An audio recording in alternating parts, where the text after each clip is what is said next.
to Kerbal Space Program Weekly Challenge. Today we're going to minmus with science for as low mass as possible.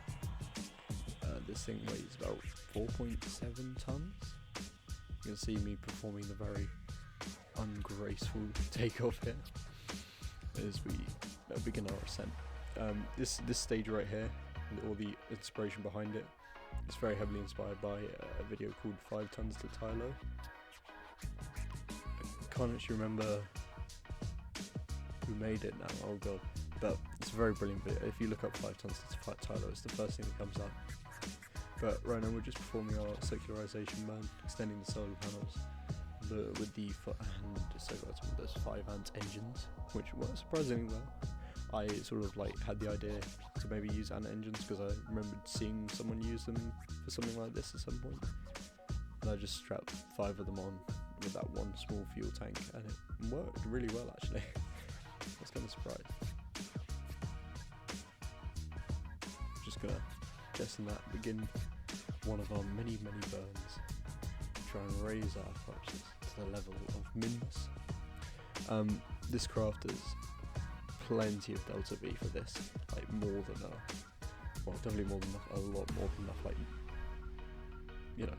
at least twice the amount at minimum, probably more like 3-4 times the amount, I don't know.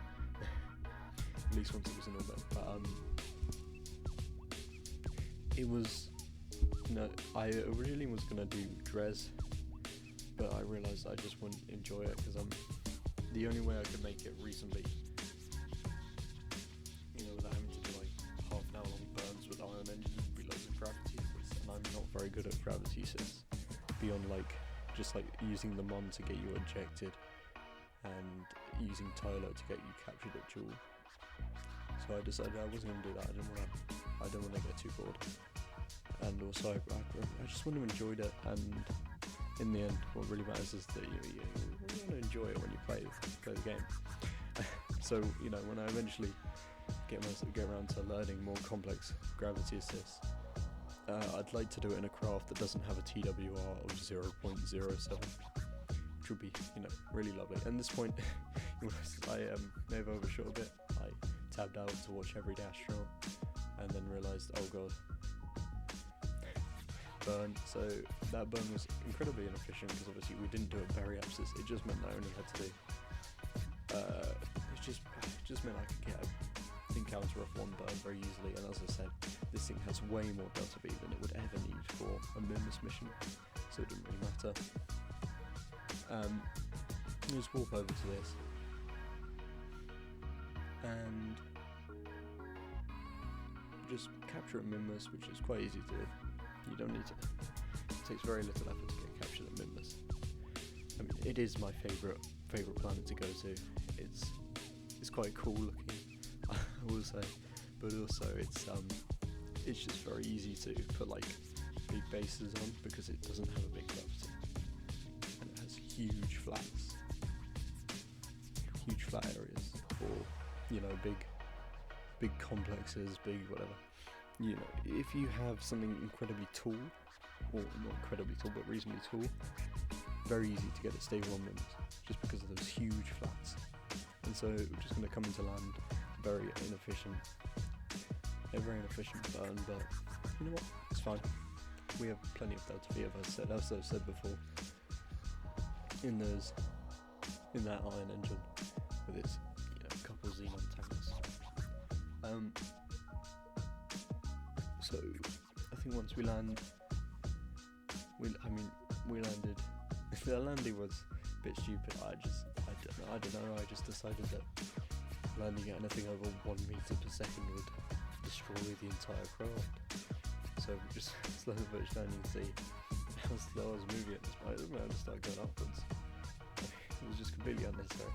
I should have just let it drop at that point.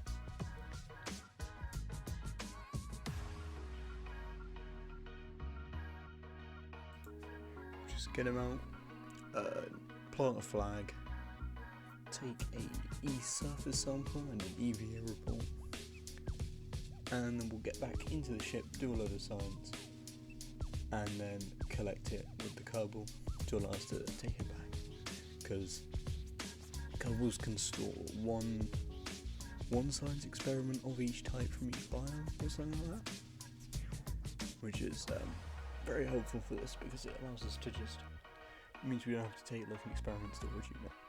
We could just leap out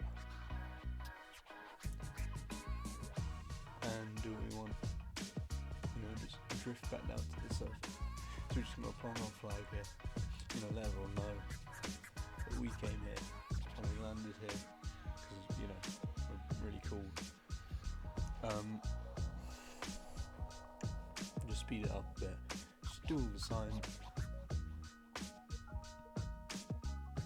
just transfer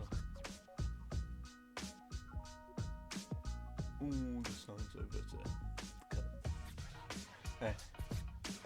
Now, I'm just going to crossfade over, we're going to begin the takeoff, we're just going to raise our apparatus up again, and then circularize. I'm not going too efficient, there's not really much point. We had I can't remember how much Delta V we had at this point, but we had a lot. We had thousands, which is more than enough. More.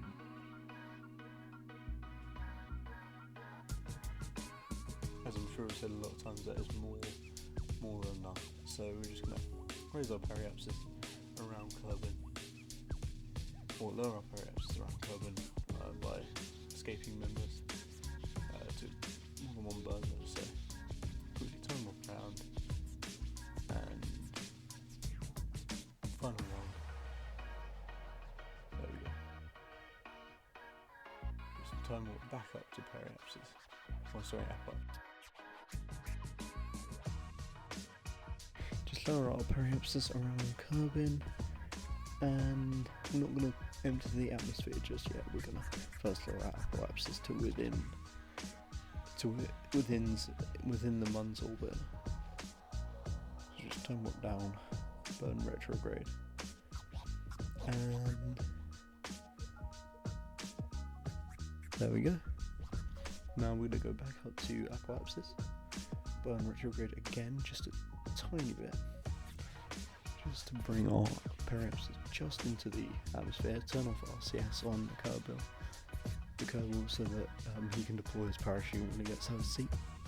Now this is when the solar panels actually came in useful, other than for electric charge, because they actually provide some drag, so they just increase the rate at which we can lower our periapsis.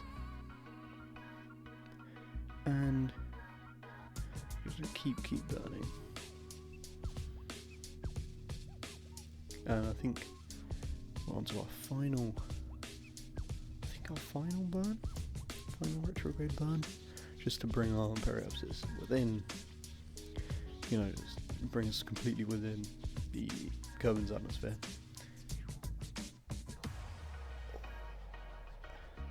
No, never mind. Okay, one more. We'll do it. And final one. We're just going to time warp through. You can see the craft starts to shake. We are out of electric charge, but it doesn't flip. And those solar panels somehow didn't break. But I'm really confused how that happened. But oh well.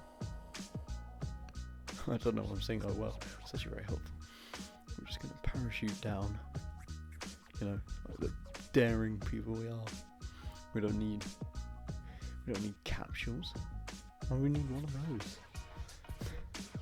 Yeah, so we're just coming for a nice graceful landing. And smash our head off the floor. So very safe. Sure, no permanent brain damage. But you never know.